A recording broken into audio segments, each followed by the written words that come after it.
video de hoy va encaminado a hablar acerca de esa historia que fue, como les dije, catalogada como el milagro de los Andes. Digo mucho el milagro de los Andes porque viendo las entrevistas posteriores con los protagonistas de esta historia, con los supervivientes, hay varios que no se sienten a gusto hablando de un milagro porque sienten de alguna manera como la injusticia de que para ellos sí, pues fue el milagro, pero para quienes no llegaron no lo fue. Entonces entiendo muy bien de dónde proviene como ese rechazo a la palabra milagro, porque uno pensaría que un milagro siempre es maravilloso para todas las personas, pero ciertamente un milagro solamente es catalogado milagro para la persona que lo tuvo, ¿sí? El milagro de seguir con vida es solamente para el superviviente y no para la persona fallecida. Hola, soy Ángela Guzmán, psicóloga, máster en orientación educativa familiar, apasionada por la educación familiar y las relaciones afectivas. Acompáñame en este espacio a descubrir a través de las películas, series, canciones y libros una manera diferente de reflexionar sobre el amor, la familia y la educación. Te espero.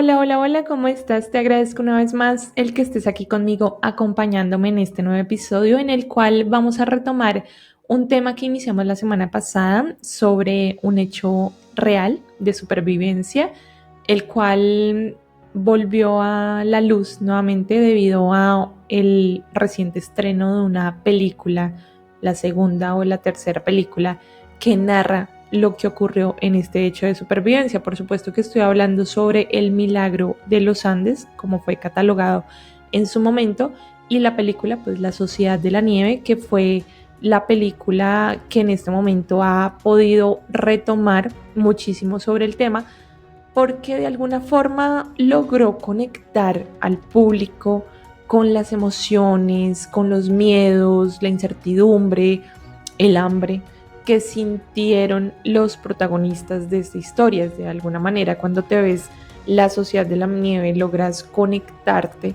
y sentirte dentro del fuselaje del avión en el que estas 16 personas que finalmente fueron quienes sobrevivieron, estuvieron viviendo y trabajando como un equipo en pro de llegar a lograr como esa tan anhelada supervivencia, que curiosamente además fue algo que no comenté la semana pasada, que por cierto, si no te has visto esta película y te la quieres ver, adelante, muy recomendada. Si no sabes de qué estoy hablando, mírate el video de la semana pasada.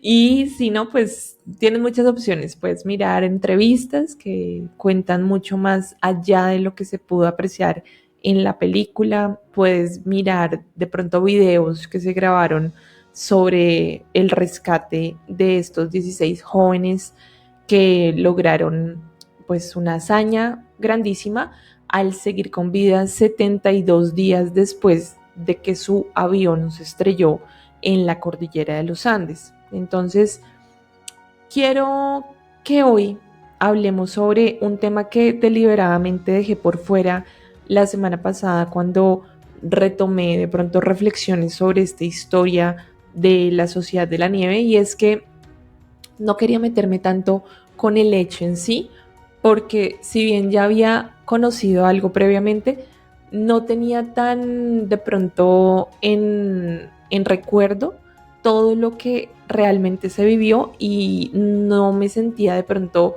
justa, o más bien quería sentirme capaz de poderme conectar con la historia real.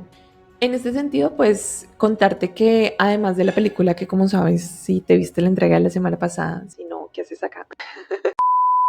Si te viste la entrega de la semana pasada, sabrás que me conectó muchísimo con la historia, pero además de eso volví a buscar información sobre los supervivientes para nutrir esto de lo que quiero hablar, porque fue algo que también se resaltó en esa película y es definitivamente algo de lo cual podemos rescatar y que podemos aprender además de esto para lo que hacemos en el día a día, y se trata de el trabajo en equipo.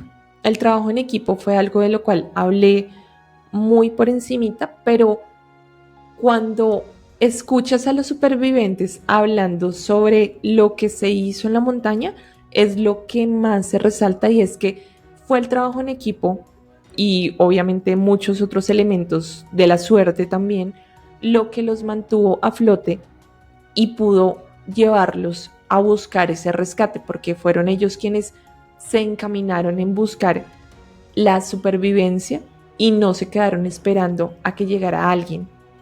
Entonces hoy vamos a hablar y vamos a dividir esta conversación en dos temas a resaltar. Por una parte, explicar cuáles fueron los momentos clave que los supervivientes coinciden en nombrar como elementos que marcaron un antes y un después y que los llevaron a encaminar sus esfuerzos a lograr un objetivo. Uno de estos elementos, el primero, fue enterarse de que no los iban a buscar. A los 10 días de haber sobrevivido al accidente en medio de la cordillera de los Andes, pudieron buscar la manera de configurar una radio y escuchar las noticias. Entonces, por una parte sabían que los estaban buscando, pero a los 10 días de que este evento ocurrió, escucharon en la radio que paraban toda búsqueda porque la poca visibilidad pues no ayudaba y además tenían muy pocas esperanzas de encontrarlos con vida, así que iban a esperar el deshielo en febrero para volver a retomar la búsqueda. Esto pasó en octubre y si los supervivientes se hubieran quedado esperando, no hubieran podido buscar el rescate, ya los rescatistas hubieran podido llegar en febrero, pero muy seguramente se habrían dado cuenta del error de haberlos dejado de buscar. Entonces, algo que llama mucho la atención cuando se les escucha hablar es precisamente que el enterarse de que no los iban a buscar fue lo que los motivó a empezar a organizarse como sociedad y formar esa sociedad de la nieve que resaltan en esta película, el asumir ciertos roles o ciertas tareas que permitió que cada uno se empoderara como de un trabajo. Entonces, ese llamado pues a la acción fue debido a algo que no podría catalogarse como un milagro. En este caso fue una tragedia el pensar que el mundo te abandonaba, pero a la vez fue una bendición saber que ya no había más esperanza más que el trabajo que tú pudieras sacar adelante por ti mismo, y eso fue lo que los unió en pro de un objetivo en común. Ya al estrellarse pues tenían el objetivo de esperar al rescate, pero cuando vieron que ya no existía, pues ese fue el objetivo siguiente a pues alcanzar. Además de esto, fue en ese momento que se plantearon seriamente cómo se iban a alimentar. Yo esto no lo sabía, me sorprendió mucho saber que incluso se comieron el algodón de los asientos. O sea, imagínate tú estar en una situación tan extrema que tu cuerpo te pide comer algún alimento porque necesitamos energía y nutrientes y vas tan al extremo de que consideras comerte el algodón de los asientos o los cigarrillos para poder seguir subsistiendo. A los sobrevivientes, a una parte, a otros pues no, esto no les causa tanto choque, pero hay una parte de los supervivientes que prefieren no hablar de este tema de la antropofagia porque, y se entiende perfectamente, porque de alguna manera se reduce todo a esto que sí es un tema tabú, pero es casi como si nosotros desde nuestro privilegio estuviéramos juzgando un acto de personas que estaban en un contexto totalmente distinto. O sea, nadie puede decir en este momento, pudiendo tú dormir en una cama, comiendo todos los días al menos un plato de comida, pudiendo ducharte o bueno, lo que sea, pudiendo asearte de alguna manera, que en una situación donde no existen todos estos privilegios, actuarías de la misma manera. Fue lo que expliqué la semana pasada cuando hablé de el cambio identitario que existe cuando pasas de una situación a otra muy extrema. Tu identidad cambia, tus valores, tus creencias, lo que eras en ese momento, lo que te constituye a ti como ser humano, se va a ver modificado casi al extremo porque estás en una situación que te está demandando otra cosa. Y es completamente normal que ciertas cosas que se consideren tabú en una sociedad, pues, en otras sean aceptadas como lo que son, y es oportunidades de sobrevivir. Puedes optar por mantener tus creencias, claro que sí, puedes optar por mantener tus ideas, claro que sí, pero tienes que saber que al hacerlo, al no tener como esta capacidad de adaptación, pues vas a tender posiblemente a la no supervivencia, a no poder sobrevivir, porque el cuerpo necesita energía. Así que pasando de pronto de largo este tema del cual, pues, como dije la semana pasada, no quiero hablar porque no quiero que se reduzca a eso.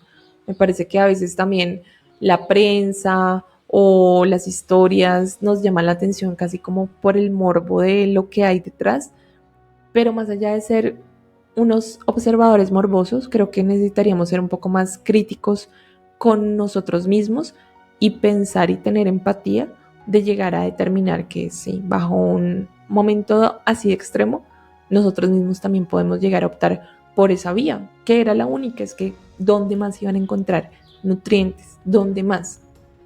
Y ya cuando lleguemos a un extremo de sentir tanta hambre, de querer comernos literalmente cosas que no son comida, como el algodón o los cordones de los zapatos o los cigarrillos, pues ya sabes que el cuerpo te está pidiendo algo más.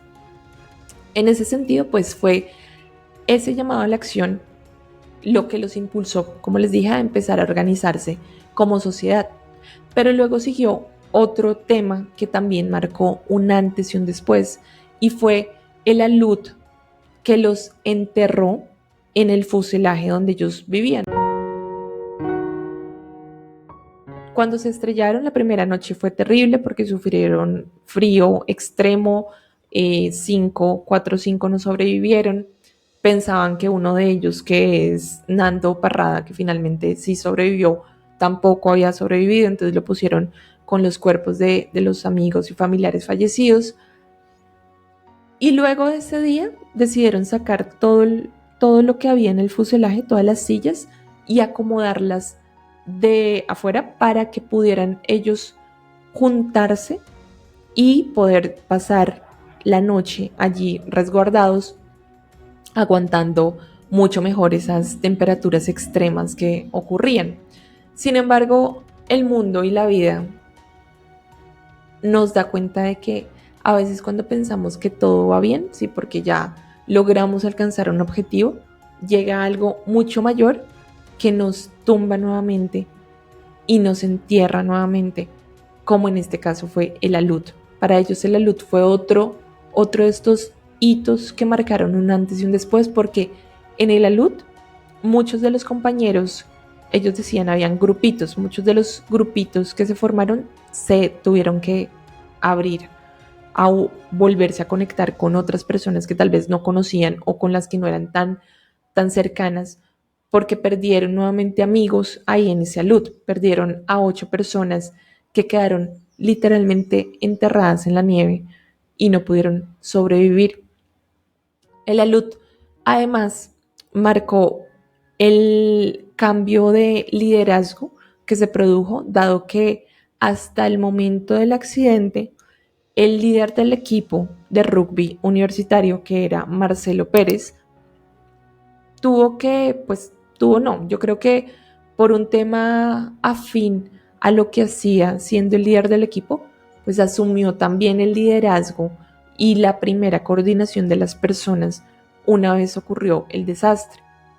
Él fue el que les compartió esa tranquilidad o esa esperanza de que los iban a encontrar, de que se podían coordinar para llegar a ocupar lugares en esta sociedad que formaron en esa montaña. Fue una persona que tuvo influencia, como dije la semana pasada, una persona que de alguna manera se apersonó de la situación, y estos líderes que llegan en puntos estratégicos del momento, pues a la vez son personas que conducen al equipo hacia una transformación.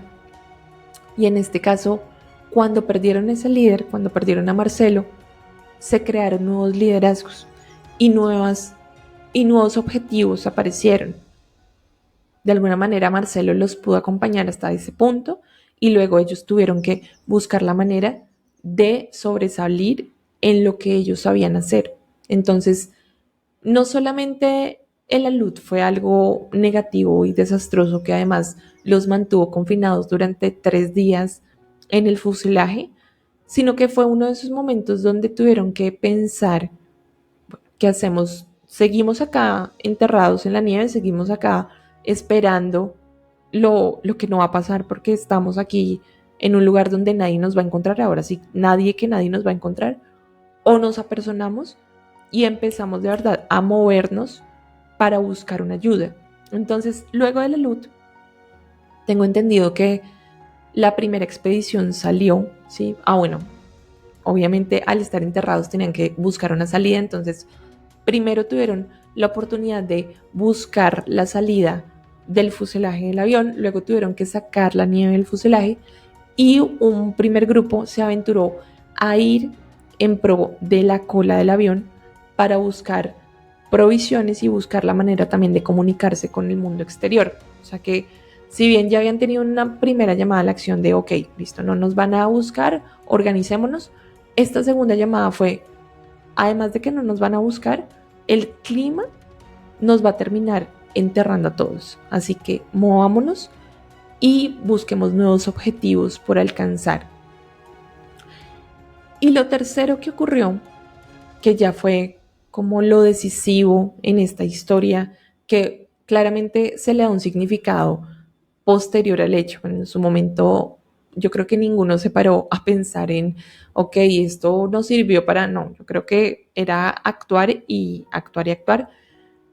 Y en este caso, el tercer elemento que se unió para impulsarlos a salir adelante, para algunos de ellos fue definitivamente el fallecimiento del último miembro del equipo.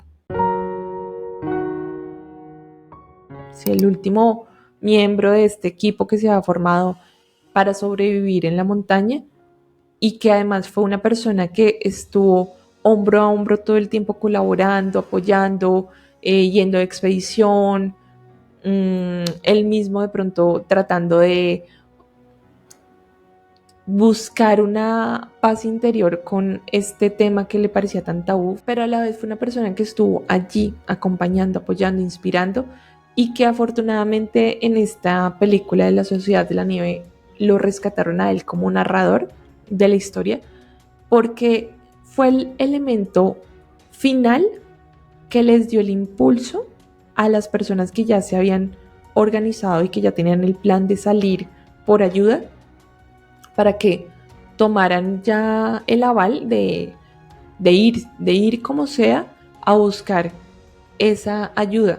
Y no es que fuera un homenaje a la persona que falleció, aunque puede ser visto como sí, porque además pues él cuando falleció dejó un mensaje a sus amigos que dice: no hay amor más grande que el que da la vida por sus amigos. Es bastante inspirador, pero también fue como un aviso de: si seguimos aquí, más amigos van a fallecer, porque ya la inanición va hacia el extremo. O sea, necesitamos igual conseguir alimento, conseguir ayuda y salir de este lugar. Entonces, esos tres elementos, lo de enterarse de que no los iban a buscar, luego el alud que vino, y luego el fallecimiento de Numa Tukati, que fue el último de la lista de fallecidos, que definitivamente no alcanzó a sobrevivir, pues fue lo que los impulsó a encaminarse y lograr cohesionarse como equipo.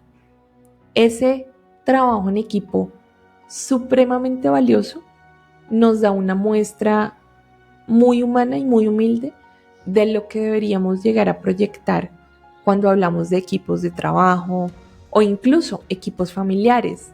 Ya he dicho en otras entregas que cuando haces parte de una nueva familia, de repente esa familia se vuelve tu equipo. Tienes que empezar a creerte el hecho de que tú estás con la camiseta del equipo familiar que has decidido crear por encima de cualquier otro equipo familiar al que has pertenecido hasta ese momento y que no vas a dejar de pertenecer. No quiere decir que cuando formas una nueva familia te olvidas de tus papás o de tus hermanos, no. Pero en términos de importancia, esa familia que tú tomaste la decisión de formar, de crear, se tiene que convertir en ese equipo que está en lo alto, ese equipo que está en la cima de la montaña, si queremos verlo de esa manera, ese equipo que es el más relevante en tu vida. Y luego de eso, pues ya puedes hablar del resto de equipos del cual haces parte, porque le tienes que dar esa importancia o esa significación por encima de cualquier otra cosa, porque cuando se tengan que tomar algún tipo de acciones o cuando se decidan alcanzar ciertos objetivos, la primera persona con la que tú te tienes que coordinar es con tu pareja, con tu esposo, con tu esposa o con tu novio, o con tu novia, con quien muy seguramente tienes el objetivo de crear de pronto una familia, ¿cierto? Y si es así, pues es con tu esposo, con tu esposa, con tu novio, con tu novia y con tus hijos, con quienes tienes que reunirte y tomar estas decisiones. Entonces, crear unas reglas, ¿cierto? Estas reglas se tienen que edificar para que nos coordinemos y todos vayamos en pro de estas reglas. Tenemos que empezar a pensar en que nuestra familia, la familia que hemos creado, cuando se trate de tomar decisiones, tiene que estar completamente involucrada. Y el resto de familias, pues les podemos contar nuestras decisiones, pero nos tiene que importar mucho más las opiniones de este equipo familiar. Y por debajo de ellos, pues hay otro tipo de equipos con los cuales te puedes sentir afín. Si no es tu equipo familiar, también te has podido dar cuenta que haces parte de un equipo cuando estás entre amigos o cuando estás en tu trabajo y tienes pues a compañeros de trabajo que también tienen que empezar a coordinar su trabajo en pro de ciertos objetivos. A veces las personas creen que el liderazgo o el trabajo en equipo solamente se reduce a un tema laboral, ¿sí? Entonces, cuando hablamos de familia, no podemos hablar de liderazgo, ni de líderes, ni de trabajo en equipo, y esto es falso. Si tú quieres el día de mañana tener hijos líderes, tienes que empezar a convertirte en un líder y empezar a desarrollar en ti ciertos dotes de liderazgo que te permitan llegar a transmitir a tus hijos los objetivos para llegar a ser adultos funcionales. Si tú logras llegar a alcanzar esa manera de compartir esos objetivos, de transmitirlos, de tener esa influencia en tus hijos, no vas a tener que estar peleando con que, ay, es que no me hacen caso, ellos no me siguen, no me escuchan, me llevan la contraria, ¿no? Porque has podido cohesionarte. No quiere decir que en un equipo todos vayan a pensar siempre lo mismo. Piensa en tu trabajo, tú seguramente en el trabajo compartes con personas de todo tipo de creencias, ¿sí? De todo tipo de ideas sobre el mundo. Puede ser que todos sean de la misma ciudad, pero te aseguro que no todo el mundo cree lo mismo, ni piensa lo mismo, ni tiene los mismos objetivos en pro del trabajo, pero de alguna manera se articulan para sacar adelante lo que tienen que hacer, porque tienen claro lo que tienen que hacer. Entonces, tenemos que empezar a creernos que es necesario llegar a desarrollar ese liderazgo para influir en las personas, para llegar a coordinarnos, para llegar a cohesionar un trabajo en equipo, porque esto te va a facilitar mucho más la vida. Cuando tienes muchas personas que sabes que van a estar allí para ti, que sabes que te pueden brindar una mano, que te dan el apoyo, que no solamente te dan la mano, que te pueden dar incluso el brazo para que salgas adelante, puedes estar seguro de que siempre vas a caer de pie, como dicen, siempre vas a tener a alguien que va a estar allí sosteniéndote. Y hoy, pues, la segunda parte de lo que quería contar o de lo que quería hablar era precisamente de esa manera en la cual se puede llegar a formar equipo y se puede llegar a coordinar ese equipo. Entonces voy a intentar hablar no solamente desde la parte laboral, sino desde la parte familiar. Si me sigues, perfecto, y si no, déjame las dudas que te puedan llegar a surgir, porque esto es algo que he venido pensando muchísimo y es en un tema de liderarte para que puedas ayudar a liderar a otros y fomentar ese liderazgo en otros. Cuando hablamos de crianza, yo estoy completamente segura de que también estamos hablando de líderes. La razón principal por la cual hoy en día tantas personas han optado por la tan llamada crianza respetuosa, que a mí me gusta llamar crianza con sentido, es porque saben los beneficios que tiene el que tú puedas permitirle a tus hijos ser como son, desarrollarse en un ambiente seguro, que no los va a juzgar, que no les va a caer encima, que los va a acompañar a desarrollar esas habilidades que todavía no han desarrollado, ese control de impulsos o esa inteligencia emocional, para que a futuro todo esto que tú vas cultivando en esa crianza dé frutos y los convierta en líderes del mañana. Que no se quede solo en un discurso. Es muy triste ver personas que se quedan literalmente sentadas esperando que haya otra persona que les brinde una mano, cuando si ellos pudieran liderarse a sí mismos, podrían llegar a encontrar soluciones a sus problemas. Y no se trata de tampoco creer que todo depende de la actitud, todo depende de la manera en la cual te proyectes a la vida, no sé, como dicen, atraigas el poder. No, no estoy hablando de esto, yo estoy hablando de cómo tú puedes llegar a poner unos pinitos en pro de tu ayuda, que obviamente también depende de muchas cosas, igual que haciendo la analogía de la montaña. Tú estás en esta cordillera llena de dificultades, pero depende de ti quedarte aquí esperando la ayuda, esperando y esperando hasta que una luz te derrumbe, o de pronto empezar a encaminarte y buscar también el apoyo con quienes están a tu disposición, con quienes estás aquí en esta cordillera para tratar de salir adelante. O sea, yo pienso que las dos cosas son importantes. Es importante que no te creas el cuento de que tú solo puedes, pero también es importante que creas que tu actitud va a marcar una diferencia entre sentirte empoderado y sentir que puedes lograr unos objetivos o sentir que no. O sea, tienes que llegar a ese equilibrio de no depender 100% de la ayuda de los demás, pero tampoco creerte que entonces pues tú solo puedes. No, todos necesitamos siempre una ayuda de alguien, de una circunstancia, incluso de que se unan un montón de eventos afortunados y nos permitan llegar a sobresalir. Y en este caso, pues vamos a dividir y decantar un poco este tema del trabajo en equipo. Entonces, una de las primeras cosas que me dejó el escuchar a los supervivientes contar la situación que vivieron allí en la montaña fue que para formar un equipo de trabajo debe haber confianza entre sus miembros. Y para que esa confianza se dé,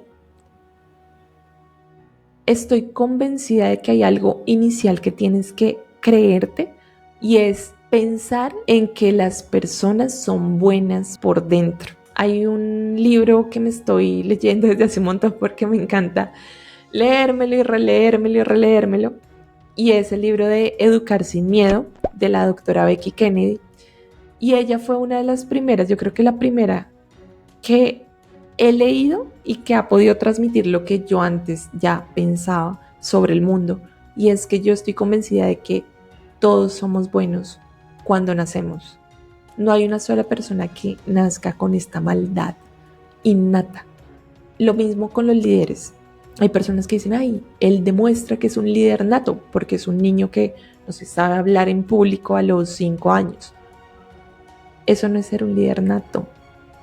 Eso es tener una buena educación. Tal vez llegó al mundo con un carácter bastante positivo, ¿sí? Para aprender este tipo de temas, con una capacidad para comunicarse que genéticamente tal vez se le transmitió, pero si nadie le hubiera hablado, si nadie lo hubiera empoderado para que hablara, ese niño no habla. Por muy configurado o preconfigurado que haya venido al mundo. Y lo mismo, si un niño llega con algún rasgo de maldad, si un niño de pronto nace de unos padres, por ejemplo, hoy en día que se habla tanto de narcisismo, del trastorno de la personalidad narcisista. Si un niño nace de dos padres narcisistas, puede que genéticamente tenga algunos rasgos de falta de empatía, ¿cierto? Pero ese niño, dependiendo de la manera en la cual pueda conectarse con personas que lo traten diferente, puede evitar ese narcisismo, puede salir adelante. Entonces, no nos quedemos con esa idea mentirosa de que es que hay personas que nacen malas, porque no es así. No es así. El ambiente juega un papel supremamente importante para que en ti pueda resaltar la bondad o la maldad. 50% genética, 50% ambiente, pero la bondad, bajo mi punto de vista, es algo innato. Tú estás con un ser humano que recién nació, lo miras a los ojos y en ningún momento vas a poder determinar un pequeño atisbo de maldad. Los seres humanos son seres puros, nacemos buenos y lamentablemente la sociedad, como dirían en filosofía, no me acuerdo qué filósofo fue, la sociedad nos corrompe. Yo pienso eso, esa es mi filosofía y afortunadamente otras personas también, como en este caso la doctora Becky Kennedy. Ella cree que los niños son buenos por dentro, de hecho en español el libro se llama Educar sin miedo, pero en inglés se llama Good Inside, porque su filosofía de crianza es reconocer que los niños son buenos por dentro. Y cuando tú reconoces que otro ser humano es bueno por dentro, de repente tus defensas bajan y empiezas a confiar en esa persona. Si a ti te presentaran el día de mañana a el ser más puro del universo y te dijeran, te convencieran de que esa persona es absolutamente bondadosa y hablaras con esa persona y te transmitiera esa bondad, a los 5 minutos le empezarías a dar hasta los números de tu cuenta bancaria. Y lamentablemente es lo que usan muchas veces las personas que hacen las cosas mal, ¿sí? Estas personas que roban o que engañan utilizan la bondad de las personas, ¿sí? Esta capacidad que tenemos de creer en la bondad porque somos buenos. Si tú en algún momento has sentido que, no sé, que a ti te convencen muy fácilmente de la bondad de alguien, siéntete bien, no te sientas un tonto, no te sientas mal, porque eso más da cuenta de lo que tú tienes por dentro. Al ser tú una persona bondadosa, vas a creer mucho más y de manera más fácil en la bondad de los demás.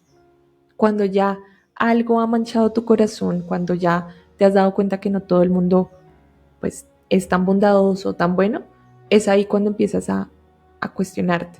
E incluso, como dicen, de pronto las personas que mienten o que han aprendido a mentir mejor, son los primeros detectores de mentiras, porque ya tienes algo interiormente que proyectas a los demás y con esto pues puedes vigilarlos más de cerca. Entonces, La bondad existe en el interior y existe no solamente en tus hijos, ¿sí? A esos seres que estás criando y que dependen de ti para conducirse por un camino positivo, sino que también está en la persona que tú elegiste para llegar a formar esa familia.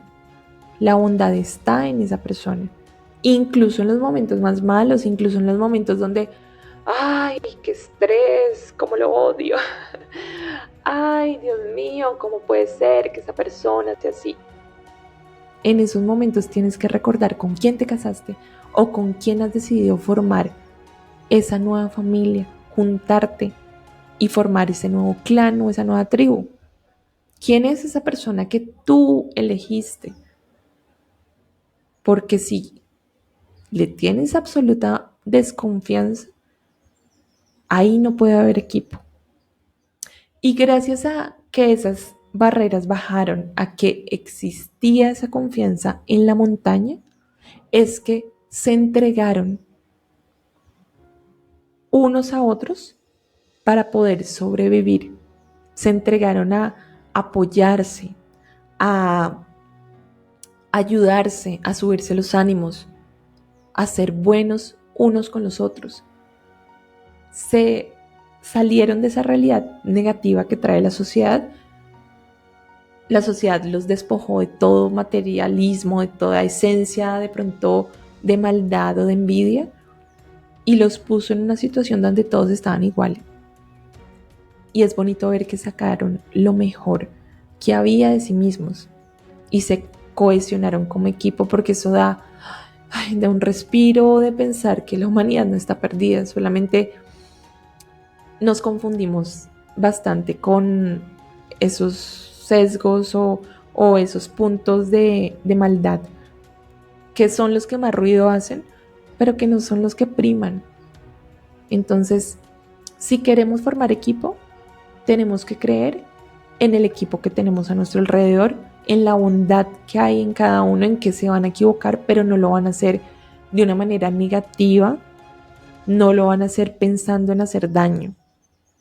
Inicialmente vamos a creer que es desde la bondad que están allí y que nos van a apoyar. Y por eso pues, tenemos que partir de entregarlo todo, de apoyarnos, de si hay y es necesario hacer un trabajo de más, pues lo hacemos, no pensando en lo que vamos a recibir a cambio, porque ya asumimos que vamos a recibir lo mismo o incluso más. Lo siguiente o la siguiente reflexión de la cual quiero hablar es una frase de San Francisco de Asís que repite mucho uno de los supervivientes, Carlitos Páez. Él dice: comienza haciendo lo que es necesario, después lo que es posible y de repente estarás haciendo lo imposible. Esta frase resume bastante lo que ellos empezaron a hacer una vez sucedió el evento, y es que era necesario ocuparse de unas tareas urgentes. Entonces, como les dije, Marcelo Pérez fue quien inicialmente como que gestionó el proceso en el cual cada uno se encargó de algo que necesitaban cubrir para allá. Entonces, necesitaban cubrir el fuselaje del avión para evitar que entrara nieve, necesitaban sacar la nieve que entraba de allí, necesitaban coordinarse de tal manera que todos cumplieran un papel para cumplir estos objetivos urgentes, ¿sí? Entonces, en un trabajo siempre va a haber un montón de tareas que desempeñar, pero ¿qué es lo urgente? ¿Qué es lo que necesitas cubrir de manera urgente? Y lo mismo en tu familia. Llegaste y en algún momento identificaste que hay algo necesario, ¿sí? Urgente que cubrir. Por ejemplo, cuando llega un nuevo bebé a la familia, pues es urgente atenderlo. ¿Quién se va a encargar de cubrir cada urgencia? ¿Cómo nos vamos a organizar? Ya una vez se cubren esas urgencias, puedes empezar a pensar en asumir roles, que fue lo siguiente que las personas en la montaña empezaron a hacer, y es que a los que habían estudiado algo de medicina, unos que habían apenas empezado el segundo año o habían estudiado 3 meses de temas de medicina, les asignaron el rol de médicos. Y es bonito ver cómo dicen, se creyeron los médicos, y al que sabía algo de ingeniería lo pusieron como ingeniero y se creyó ingeniero. Es muy importante empoderar personas y es algo que hacen los buenos líderes.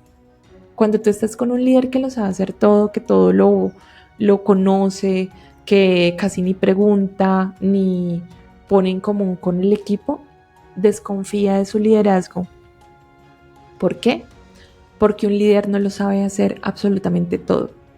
A ti no te ponen en un cargo de líder porque seas el que todo lo sabe y el que todo lo conoce. Puede que sí, puede que sea de pronto una parte, pero lo que esperan de ti en un cargo de liderazgo es que sepas a quién empoderar para cubrir ciertas tareas, con quién dirigirte, con quién solucionar, cómo gestionar ciertos temas. Y tu rol como líder no es ser el más importante de la manada o el más importante del grupo. Tu rol como líder es empoderar a los demás para que también puedan apoyar ese trabajo en equipo. El objetivo de un líder debería ser ayudar a que el equipo pueda seguir subsistiendo después de que él se vaya, ya sea a un cargo mejor o se vaya definitivamente del lugar en el que está. Si logras empoderar a las personas que están a tu alrededor, ¡ay!, has cumplido. Puedes descansar. No quiere decir que te conectes al trabajo y te acuestes a dormir, no, pero por lo menos puedes decir, no tengo que estar solucionando urgencias porque cada quien ya se apersonó de su trabajo, de su rol. No tengo que estar pendiente del trabajo de la gente que está a mi alrededor porque confío en que están haciendo un buen trabajo, porque los hemos empoderado, los hemos formado y les hemos dado el apoyo suficiente para que se crean lo que están haciendo. Hay tantas empresas que, queriendo hacerlo mejor, terminan haciendo algo mal, y es precisamente poner líderes o falsos líderes en esos puestos directivos que lo único que hacen es quitarles la confianza a las personas, porque si tú estás con alguien y constantemente desconfías de su trabajo, constantemente vigilas lo que hace, constantemente, no sé, en vez de darle herramientas para que salga adelante, lo criticas, le bajas la moral, ¿qué estás haciendo? No estás creando nuevos líderes para el futuro, estás, no sé, haciendo que alguien no pueda llegar a subsistir una vez tú te vayas. Estás haciendo que alguien dependa completamente de ti. Y pasándolo a un plano de la familia, si tú logras hacer que tus hijos se apersonen de su proceso de desarrollo, que tus hijos puedan tener espacios en los cuales tomen decisiones, espacios en los cuales puedan empezar a decidir por sí mismos lo que está bien y lo que no, pues vas a tener la confianza de que el día de mañana, cuando tú ya no estés, porque ellos se van a la universidad, bueno, en Latinoamérica no es tan común, pero digamos que sí, digamos que se ganan una beca y se van a ir del país, tu tranquilidad es que los formaste para que el día de mañana no te estén consultando qué hacer. El día de mañana ellos saben lo que tienen que hacer porque han confiado en sí mismos y en su capacidad de elegir. ¿Cuándo empezar a hacer esto? Muchos papás dirán, no, pero es que yo tengo un bebé, ¿cómo lo voy a personar? Puede que recién nacidos no se pueda, pero sí te aseguro que desde el momento en el que ellos, por ejemplo, inician su alimentación complementaria, ya puedes confiar en ponerles un plato de comida al frente, ofrecerles alimento y confiar en que van a saber gestionar el alimento siempre y cuando claramente tú hayas podido establecer que es un alimento apropiado, ¿no? Que no se les va a atorar en la garganta, sino que lo van a poder deshacer con las encías que tengan o con los pocos dientes que tengan. Confía en él. Y lo mismo, ya cuando empieza a tener ciertos dejos de querer tener libertad, pues dale la oportunidad de decidir qué ropa se quiere poner. ¿Sí? Así tú seas quien todavía lo sigue vistiendo, dale la oportunidad de decidir qué camiseta o qué zapatos, qué pantalón, qué medias se quiere poner, si hoy se quiere poner un vestido o no. ¿Sí? Dale esa oportunidad para que él también se sienta y se empiece a sentir importante. Y más adelante, cuando veas la oportunidad de ponerlo a decidir, dale la oportunidad de decidir, porque vas a empezar a generar un proceso de autoconocimiento que es necesario. Si tú te planteas ser este padre autoritario, este padre helicóptero que está todo el tiempo encima de su hijo para que no le pase nada, a tu hijo no le va a pasar nunca nada. Pero también nunca va a aprender a conocerse a sí mismo, porque siempre vas a ser ese árbol que lo cubre con su sombra, como una vez me dijo una gran líder que tuve. Ese árbol que lo cubre con su sombra y no le permite crecer. Dale la oportunidad de crecer. Empodéralo para que crezca. Y lo mismo en un equipo de trabajo. Empodera a las personas que están a tu alrededor para que crezcan, para que se crean el cuento. Y gracias a empoderarse, a que cada uno de ellos asumió un liderazgo en lo que sabía hacer, fue que pudieron organizarse para hacer lo imposible, que fue salir de la montaña. Porque no solamente salieron 2 personas, a final de cuentas sobrevivieron 16 personas en total. Y esas 14 personas que se quedaron en la montaña esperando a esas 2 que se habían ido, no se iban a quedar de brazos cruzados. Ellos tenían también un plan para salir. Si no les daba el plan A, tenían un plan B. Porque se creyeron el cuento de que lo podían hacer. Eso fue lo que los mantuvo con vida en esos 72 días.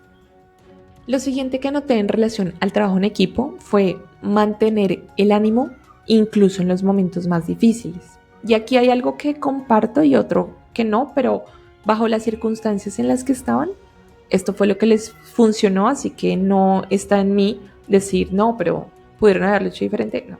Muchos coinciden en afirmar que en la montaña no podían llorar y no podían hablar de lo difícil, entonces muchos de ellos se aguantaron el hacer el duelo completo de sus seres queridos, el llorar, el bajarse al punto en el cual tú dices, ay, Dios mío, ¿por qué pasó? El lamentarse, el tener esa negociación y demás, porque sentían que al hacerlo podían estar bajando la moral de los demás y decidieron guardar silencio sobre su dolor. Eso les funcionó a ellos en el extremo en el que estaban.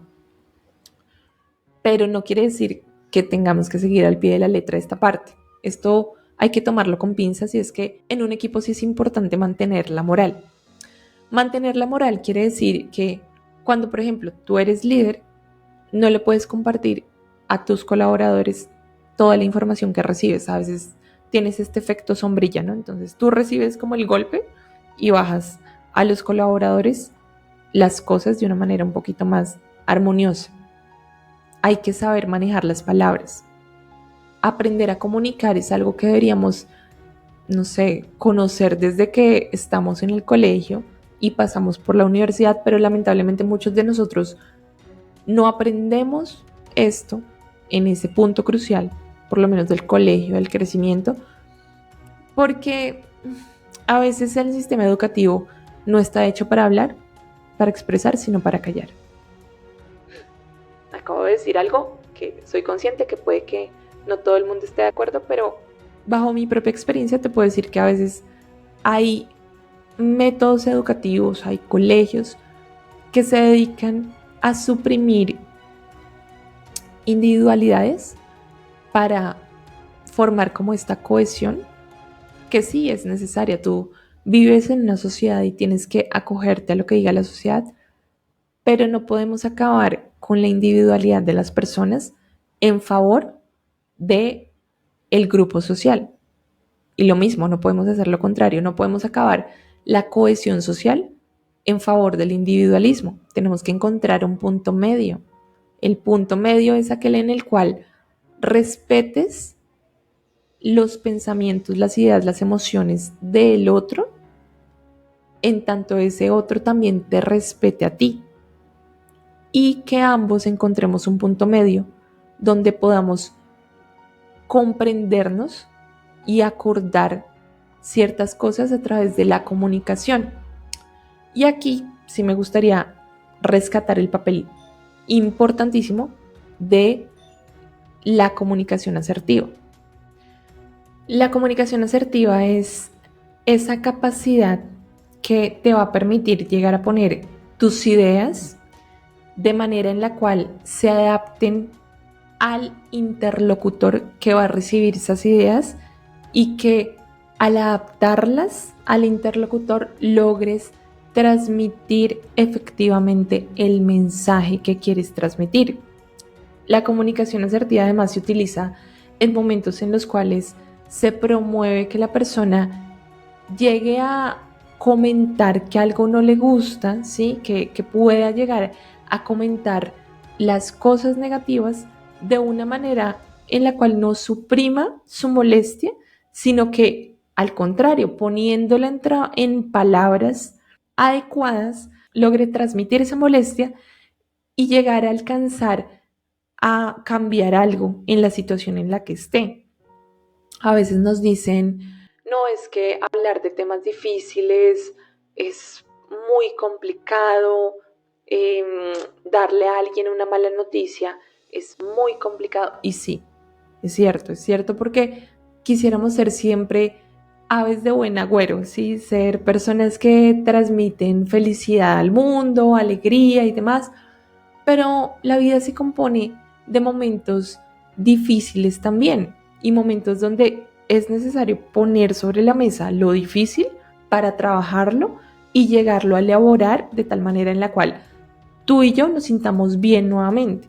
Por ejemplo, en una relación de pareja, cuando tienes que comunicarle a tu pareja, mira, no me gusta esto, pero temes que tal vez su reacción no sea la mejor y terminen peleando. Cuando ponen en práctica la comunicación asertiva y la escucha activa, que van como de la mano, puedes lograr que tu pareja te entienda el mensaje final y puedes lograr que tu pareja diga, ok, ya lo que me quieres decir es esto y no me estás atacando a nivel personal, sino que estás poniendo en evidencia un acto que yo tal vez estoy cometiendo sin pensar en las consecuencias.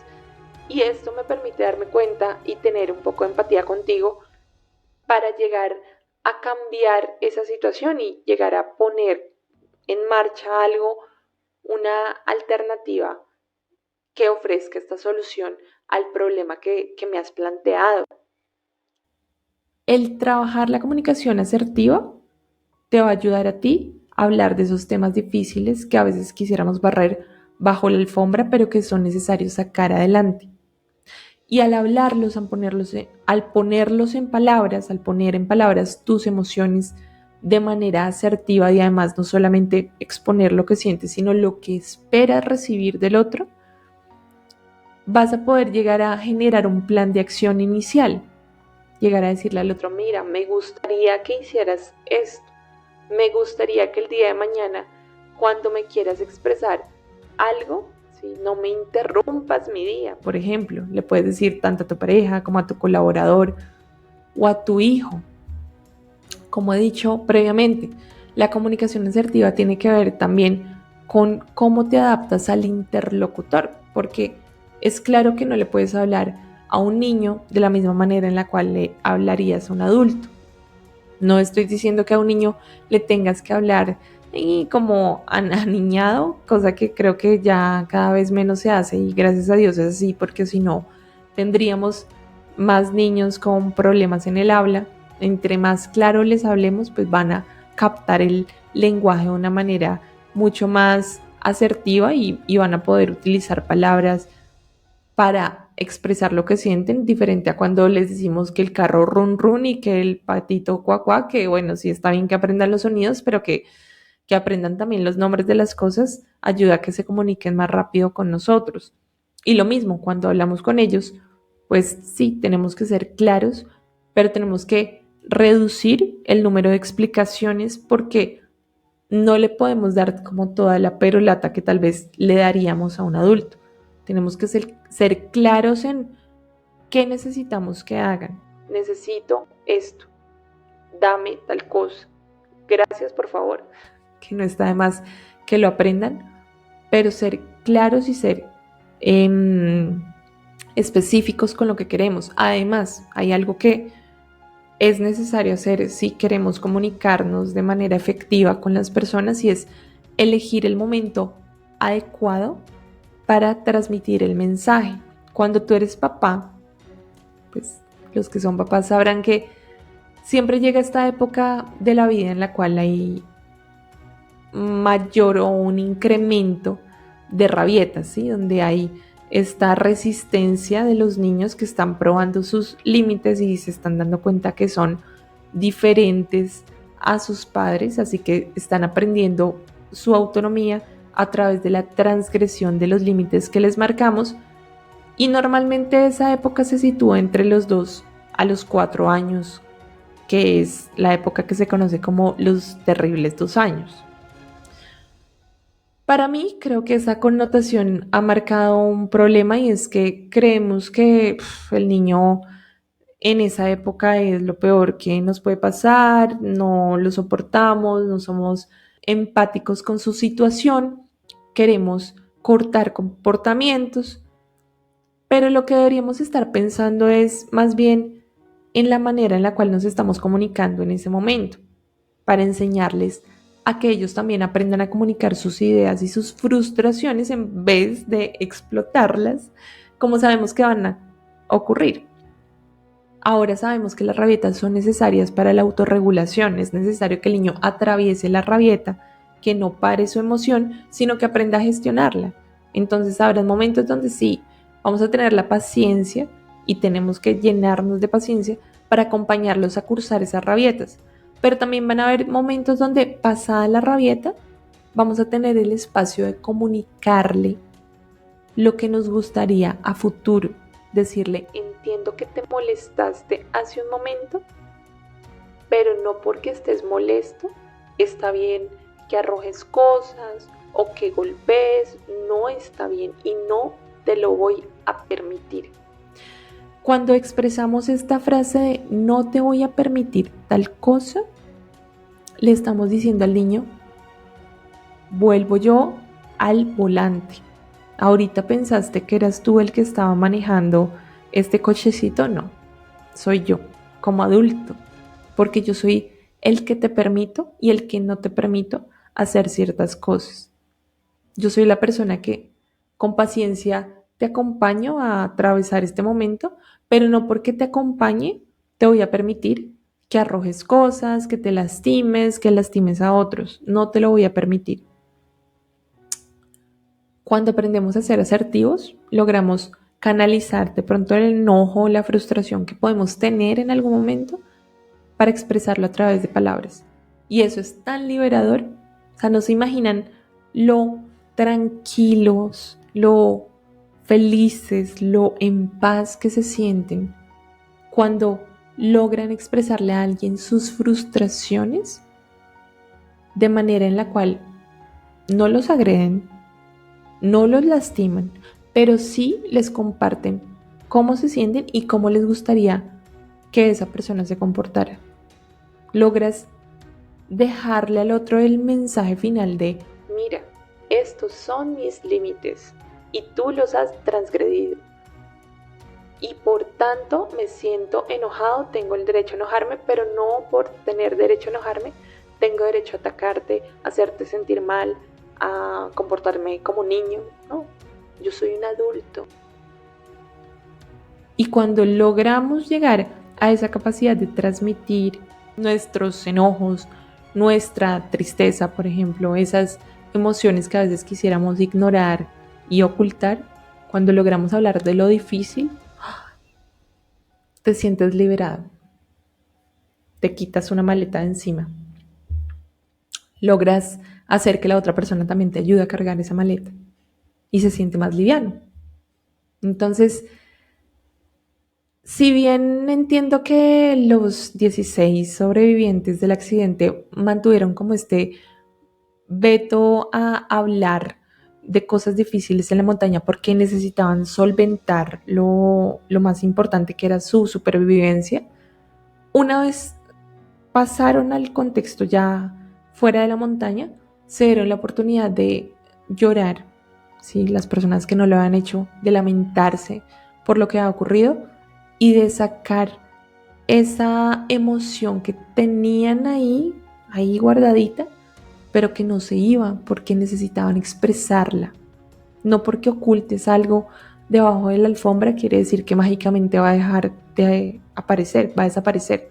No, va a estar ahí, se va a acumular y en algún momento puede explotar. Entonces, para evitar explotar de alguna forma y que nos dañemos emocional, mentalmente, con esa explosión que tenemos allí retenida, pues tenemos que aprender a liberar. Y eso fue lo que eventualmente pudieron hacer cuando salieron de la montaña. Nosotros que no estamos en esa situación, que Dios quiera nunca estemos y atravesemos esa situación, lo que podemos aprender es a saber comunicar y expresar y el momento adecuado para hacerlo. No es lo mismo que tú cojas a alguien que está alterado, como puede ser un niño o un adulto, y le empieces a dar toda la charla de por qué no se debería comportar así, porque ahí no vas a hacer nada. Tienes que encontrar el momento adecuado para expresarle lo que le quieres expresar.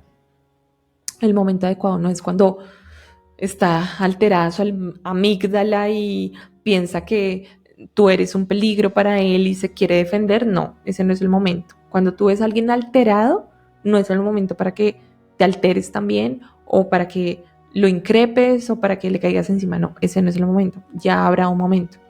Es el momento para que lo ayudes a bajar, a retener, a controlarse, ¿sí? A bajar el enojo, a que lo sienta así en su piel, pero que también aprenda a respirar para que vuelva abajo. Y ya cuando esté abajo, cuando haya salido de ese enojo, de ese momento de tensión, ahí sí comunícate, exprésale lo que le quieras expresar. Eso es lo que podemos aprender de pronto de esa parte que tal vez no comparto tanto, pero que al final de cuentas sí expresa claramente que es necesario saber cuándo comunicar, cuándo transmitir. Si el ánimo no se podía perder en la montaña, tras la salida de la montaña, ya era momento de transmitir para que tú también pudieras liberarte de esa carga emocional. Y por último, está el tema de trabajar en sí mismos. Cuando tú quieres formar equipo, cohesionarte, es necesario que tú también desde ti. Ahí es cuando aparece el compromiso, ¿no? Entonces el compromiso, como hemos visto en otras entregas, no quiere decir lograr que la otra persona haga todo lo que yo quiera, no, es también ceder yo para lograr un equilibrio. Y si tú te das cuenta de algún equipo de trabajo, piensa en tus amigos, piensa pues en tu lugar de trabajo, en la labor que haces y desempeñas, en tu familia. Cuando estás en un equipo en pro de un objetivo en común, vas a encontrarte con una serie de personas distintas. Los supervivientes optan por decir y resaltar que todos hacen parte del equipo de rugby, pero realmente no todos hacen parte del equipo de rugby y además cuentan que después de la LUT, la mayoría del equipo de rugby no sobrevivió. Es decir, que al final de cuentas de los 16, es una minoría los que eran parte como tal del equipo. Los demás son amigos que llegaron o familiares que llegaron invitados por ese equipo. ¿Por qué resalto esto? Porque si bien podríamos pensar que, claro, es necesario, o más bien fue importante que fueran un equipo de rugby previo a lo que ocurrió previo al evento para que se pudieran cohesionar como grupo, realmente esto no fue lo más significativo. Y muchos de ellos han dicho, no es porque fuéramos, no sé, todos del equipo, ni tampoco porque todos fuéramos uruguayos, ¿sí? Sí, que puede ser. Pero bien podríamos haber nacido todos en Colombia, por ejemplo, en México, en algún país de Europa, en algún país de Asia. Y hubiera pasado lo mismo. Eso es lo que dicen ellos. Y lo que yo opino es que cuando tú estás en un grupo de personas totalmente diferentes y sigues lo que he dicho hasta el momento, tienes como esta idea de bondad de ellos, te puedes comunicar, puedes asignar roles, puedes organizarte de tal manera que cada uno asuma como una parte del trabajo. Hay algo que se va formando de manera natural y que debería formarse de manera natural, y es que cada uno pone sus creencias, sus valores, lo que son, en un segundo plano de cara a cumplir los objetivos del equipo. También empiezan a darse cuenta que si yo tengo un problema con talito, o tengo un problema personal con la forma en la que esta persona se desempeña, ¿sí?, en ese trabajo, tengo que trabajarlo también en mí mismo. No se trata de apuntar con el dedo porque en un equipo no existen o no deberían existir individualismos. Sí, cada uno tiene unas creencias, unos valores, una forma de ver el mundo diferente, pero también tienen que empezar a ceder, a comprometerse en pro de algo que va más allá de ellos. Y en este caso fue lo que ocurrió. Cada uno traía como una maleta de viaje, ¿sí? Una maleta, bueno, literal, pero también una maleta de lo que ellos habían sido hasta ese punto. Y era necesario que la dejaran en el suelo, que se liberaran un poco de esto y que empezaran a ceder y también a trabajar en lo que tendrían que trabajar para llegar a no perder de vista esa visión principal, que era salir de la montaña, no dejarse, como bien diríamos acá, morir, no dejar que la montaña se los lleve hacia el otro lado. Algo que de pronto sirvió y que da cuenta también de algo que pienso mucho es en cómo el amor trasciende a las personas, las transforma y les permite trabajar en aquello que tienen que elaborar para superarse y salir adelante. Hay dos ejemplos claros que tengo ahorita. Uno de ellos es el de Javier Metol, quien viajaba con su esposa Liliana Navarro, con la que compartía 4 hijos. Llevaban 12 años de casados. Liliana fue la única mujer que sobrevivió al accidente. La hermana de Nando Parrado estuvo viva tras el accidente, pero al menos unos días, y luego falleció porque estaba muy grave de salud. Pero Liliana, según lo que cuentan los supervivientes, salió casi intacta de lo que ocurrió. Y acompañó a su esposo Javier Metol, porque ambos seguían vivos tras el accidente. Fue también una especie de mamá en el grupo, siendo la única mujer y teniendo hijos. Se trasladó de pronto su rol a ser así como un poco más maternal. Y finalmente, por el alud, por las circunstancias, terminó falleciendo, perdió la vida en ese momento. Y Javier cuenta algo que también se transmite en la película. Cuenta que cuando él sintió que Liliana ya no estaba, cuando la abrazó y se dio cuenta que no había sobrevivido porque se asfixió con la nieve, sintió todo el amor del mundo en este abrazo, y se dio cuenta que su misión era transmitir ese amor hacia sus hijos, por ejemplo, que los esperaban. Y eso lo encaminó a seguir con vida. Qué bonito, ¿no?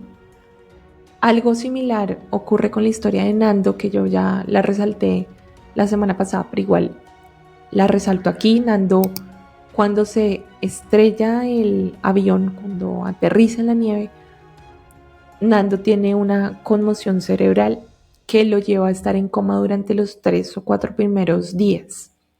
Inicialmente lo ponen con el resto de fallecidos porque piensan que falleció. Esto le salvó la vida porque las bajas temperaturas ayudan a desinflamar el cerebro cuando hay un choque.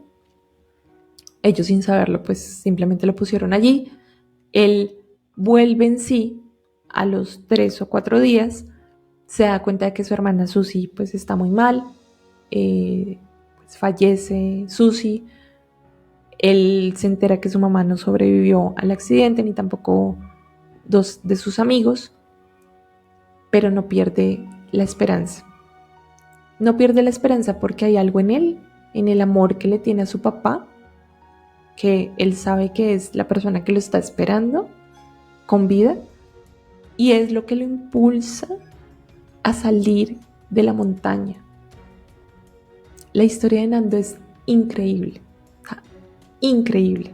Creo que si se concentraran en Nando, como por ejemplo pasó en la película Viven, perdemos de vista todo lo increíble que pasó como tal en este gran caso de supervivencia, porque Nando en sí mismo representa lo que es la entereza, la fuerza humana y a lo que te lleva el amor por otra persona.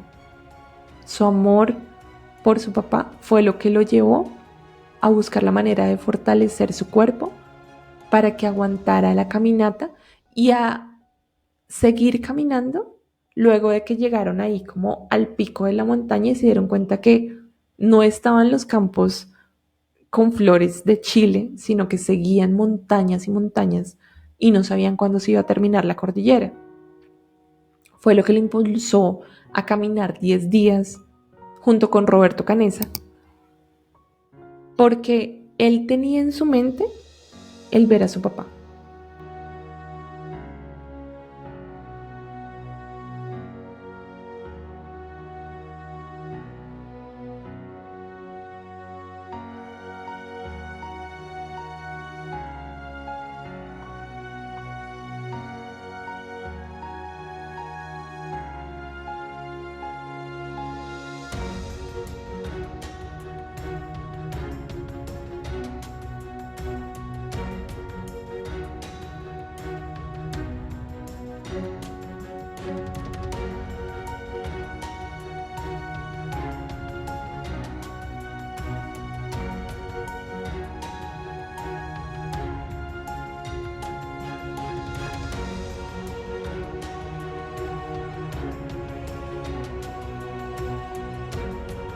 Todo esto no es más que el aprendizaje de lo que se puede vivir en un momento extremo de supervivencia como seres humanos, lo que podemos aprender de nosotros mismos como humanos, y es bonito darse cuenta que incluso en situaciones extremas salen a la luz temas importantes como el liderazgo, como el trabajo en equipo, como la cohesión social, la asunción de roles, el darlo todo por los compañeros y el dejarse transformar a través del amor que puedes experimentar incluso o más de las personas que ya no están contigo. Y bueno, creo que me he extendido bastante, así que no quiero dar mucho más allá que dejar esta visión, este bonito mensaje para que las personas que estén llamadas a formar equipo, que bajo mi concepto somos todos, lo sigamos haciendo desde el conocimiento de los elementos que podemos desarrollar en nosotros mismos para llegarnos a convertir en líderes para alguien más, pero sobre todo líderes para nosotros mismos. Porque para formar nuevos líderes, primero tenemos que ser líderes nosotros. Y no podemos quedarnos esperando el cargo para convertirnos en líderes. Hay un libro que yo he recomendado en otros momentos, lo sigo recomendando, y es el del líder que no tenía cargo. Si tienes intención de empezar a aprender sobre liderazgo, yo te diría empieza por ahí, pero en el mercado vas a encontrar un montón de información sobre liderazgo que es importante que traigas a la luz desde ya para empezar a trabajar ese liderazgo en ti y que veas además esos temas que te comparten sobre liderazgo como ideales a alcanzar, porque claramente cuando hablamos de liderazgo, pues nos vamos a encontrar elementos casi perfectos de un líder, pero los líderes siguen siendo seres humanos que a veces se equivocan. Hablando de equivocación, un líder también reconoce sus errores, y si algo podemos aprender de Marcelo Pérez, que fue quien asumió primero el liderazgo en el equipo de trabajo, es aprender hasta cuando tú tienes razón de algo y hasta cuando de pronto te has equivocado y eres capaz de decirle al equipo, ¿saben qué? Me equivoqué. Lo siento mucho. Como líder asumo los errores también, porque de esa manera doy ejemplo. Igual cuando eres padre o eres madre, tienes la obligación de decirle a tus hijos, mira, me equivoqué, mira, no supe reaccionar. Mi reacción anterior no estuvo bien y por eso te pido excusas. No porque seamos líderes o porque seamos padres, entonces estamos eximidos de pedir cualquier tipo de excusa por un error que cometamos. Al contrario, estamos obligados a reconocer primero nuestros errores antes de atacar o de señalar los errores de los demás.